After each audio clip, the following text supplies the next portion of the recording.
So, hi everyone. I'm Mr. Videos. With me, paglaro exercise, PBT3, database setup and table creation in WAMP. So, step 1 is to tag WAMP server from kanina links. Then, step 2, once na ma-install mo siya, open yung WAMP server. Then, here na taskbar there. Then, click nimo tong PHP My Admin. Then, pag-click nimo sa PHP My Admin, nato'y mulabas sa usab nga PHP My Admin. So click nimo siya usab. Then, step 3, after click nimo sa PHP My Admin, so, adto ka diri sa login. So, username ng root, then, password is leave empty or null. So, diri no, mao ni siya. Then, username mo root, then, leave lang nimo, blank. So, login.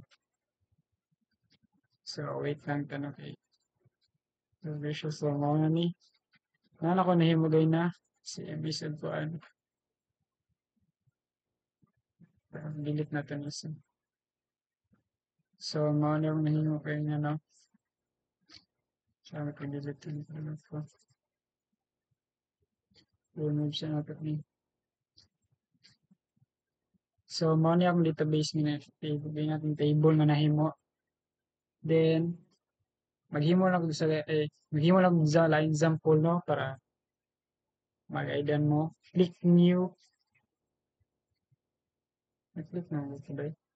Then, database name nimo. So, database name mo example si is version 2, example lang siya. Then click nimong create. So table name and number of icons. Table name ba't nga nag-gusto.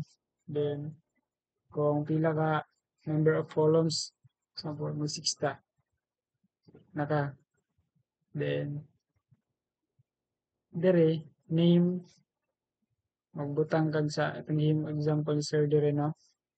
Kani as to. Dera.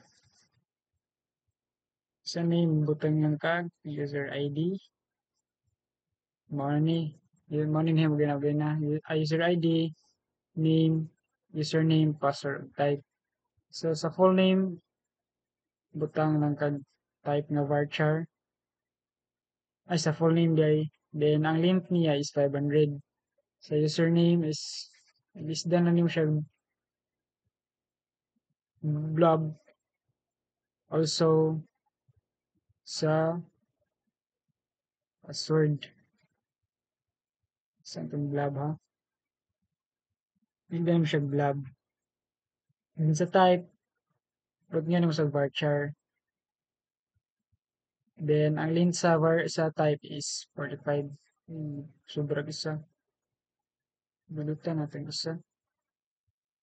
So, ano siya. Then, sa null index, but nga ni mo, primary. Then, mo na siya mo labas, no? As you can see, mo ni. Then, click the go. Then, sa AI comments, check lang ni mo siya. Then, go. Then, save na ka. Save na ka, go. So, mo na siyang labas mo. Yung database, yung table na yung labas. Nakakuha na dire. So, mao na siya na, mao naghimo na ka, makahimo na ka diri. So, nakadiri sayo kung nahimo. Student. Then, mag-insert ka, buta na ka din hiya, na ana, din user ID, din ana. Din full name nimo, sample niya, full name nimo, full name na ako gibutang. Din course nimo, is, is, aim ka daw ko no. Then, gender nimo, may, then man yung data registered nimo, data time. Then, click the go. Uy! Naman yung labas na maguganin, naghimo, maguganin edit ta guys.